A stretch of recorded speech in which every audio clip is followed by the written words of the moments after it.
사무엘하 16장 15절에서 17장 16절 말씀입니다.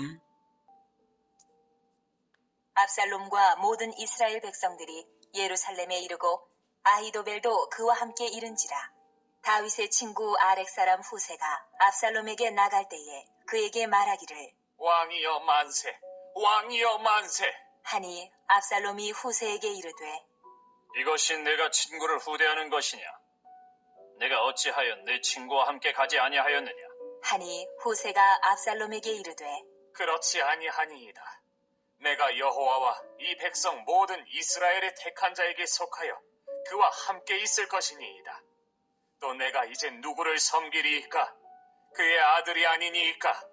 내가 전에 왕의 아버지를 섬긴 것 같이 왕을 섬기리이다. 하니라. 사랑하는 형제 여러분, 6월 12일 금요일 새벽 묵상에 오신 것을 환영합니다.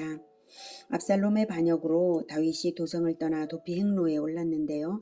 압살롬에게 모사 아히도벨이 있다는 나쁜 소식이 있었지만 하나님께서는 후세를 다윗에게 보내셨고 후세는 다윗의 명령에 순종해서 위험을 무릅쓰고 압살롬에게로 들어갔습니다.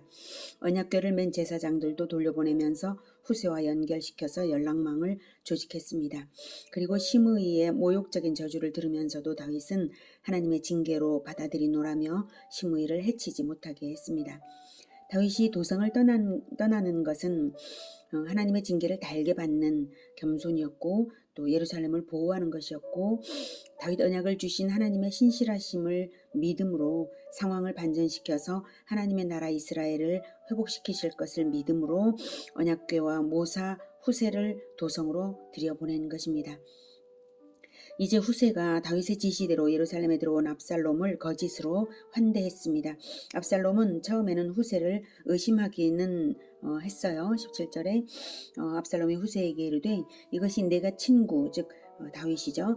친구를 후대하는 것이냐? 네가 어찌하여 내 친구와 함께 가지 아니하였느냐? 이렇게 묻습니다. 그러나 곧 후세의 거짓 충성 약조에 속았습니다. 내가 누구를 섬기리까? 그의 아들이 아니니까 이러면서 왕의 아버지를 섬긴 것 같이 왕을 섬기리다. 이렇게 다윗이 시킨 대로 했고 후세는 압살롬의 모사가 되어서 함께 있게 되었습니다. 물론 아주 측근으로 옆에 세우지는 않았지만 말입니다. 자, 20절 압살롬이 아히도벨에게 이르되 너는 어떻게 행할 계략을 우리에게 가르치라. 하니 아히도벨이 압살롬에게 이르되 왕의 아버지가 남겨두어 왕궁을 지키게 한 후궁들과 더불어 동침하소서. 그리하면 왕께서 왕의 아버지가 미워하는 바 됨을 온 이스라엘이 들으리니 왕과 함께 있는 모든 사람의 힘이 더욱 강하여지리이다. 하니라.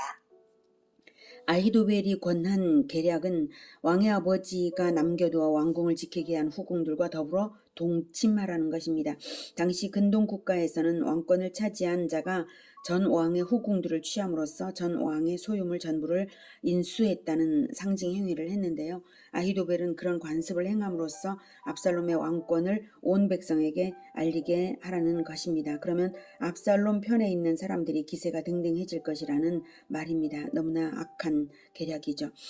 아히도벨의 의도는 다윗과 압살롬의 화해를 완전히 불가능하게 만들고 다윗에 대한 압살롬의 대항을 더욱 강화시키기 위한 것입니다. 만약 둘이 화친할 경우에는 자신이 반역죄로 처단될 것을 방지하는 것입니다. 다윗이 아히도벨의 손녀 밧세바를 간음한 것에 대해서 압살롬을 통해서 동일한 행위로서 복수하는 것이기도 합니다. 아무튼 이것은 아버지의 첩들을 간음함으로써 하나님께서 결코 용서하실 수 없는 그러한 일을 지금 저지르게 하는 것입니다. 22절 이에 사람들이 압살롬을 위하여 옥상에 장막을 치니 압살롬이 온 이스라엘 무리의 눈앞에서 그 아버지의 후궁들과 더불어 동침하니라. 왕궁 옥상에서 압살롬은 다윗의 후궁들과 동침했습니다.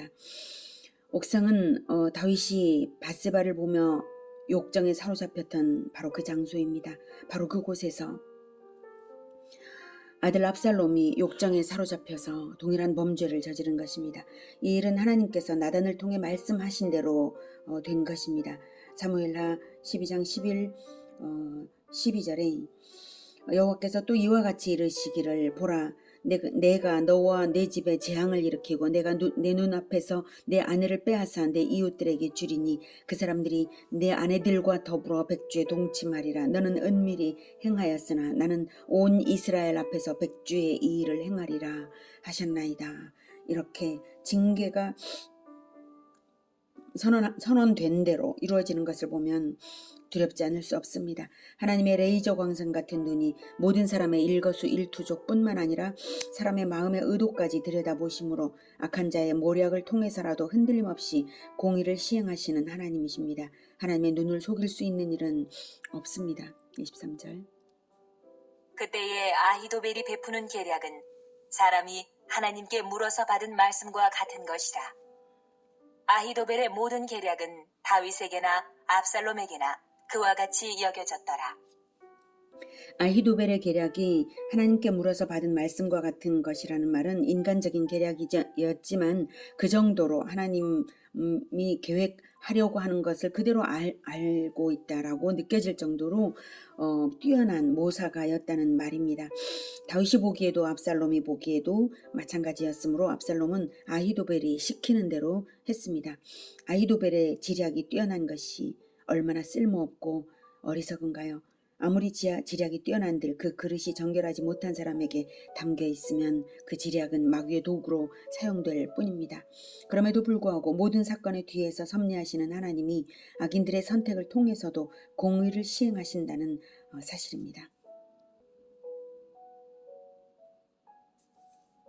17장.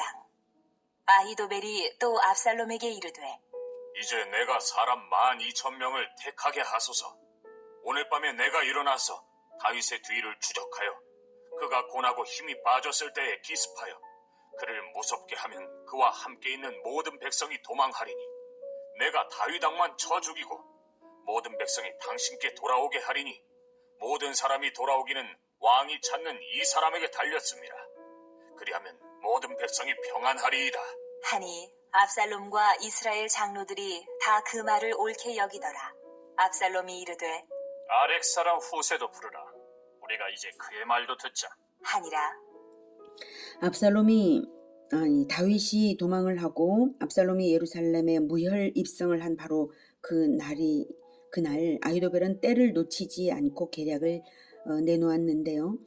바로 그날 다윗이 도망하느라 매우 피곤하여 쉬고 있을 그 밤에 습격하여서 오직 다윗 왕만 죽이자. 모든 사람이 돌아오기는 왕이 찾는 이 사람 즉 다윗에게 다윗을 한 사람을 죽이는 데에 달렸음이라고 왕만 죽이면 백성들은 무력화되어서 흩어질 것이다 라는 계략을 내놓았습니다. 이왕 다윗이 죽은 다음에는 백성들은 압살롬에게로 모이면 모였지 압살롬을 대적할 동기를 잃게 될 것입니다. 왜냐하면 압살롬은 다윗의 아들이기 때문이고 무혈 입성을 했으므로 압살롬이 백성들을 해치지는 않았기 때문이죠. 그래서 다시 흩어진 무리들을 압살롬에게 재차 모이게 함으로써 아히도벨의 지위는 격상될 것입니다. 다윗의 생명만을 노린 아히도벨의 계략은 매우 합리적이고 놀라운 것이었습니다.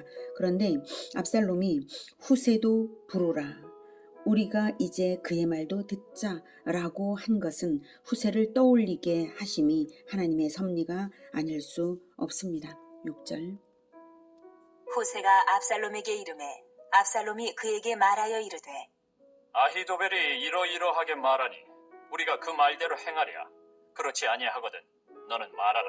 하니 후세가 압살롬에게 이르되 이번엔 아히도벨이 베푼 계략이 좋지 아니하니이다.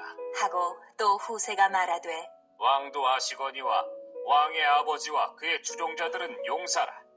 그들은 들에 있는 곰이 새끼를 빼앗긴 것 같이 격분하였고 왕의 부치는 전쟁에 익숙한 사람인즉 백성과 함께 자지 아니하고 지금 그가 어느 굴에나 어느 곳에 숨어 있으리니 홍무리 중에 몇이 먼저 엎드러지면 그 소문을 듣는 자가 말하기를 압살롬을 따르는 자 가운데에서 패함을 당하였다 할지라.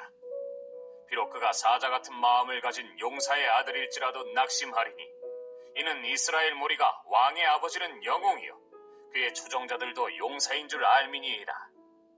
나는 이렇게 계략을 세웠나이다.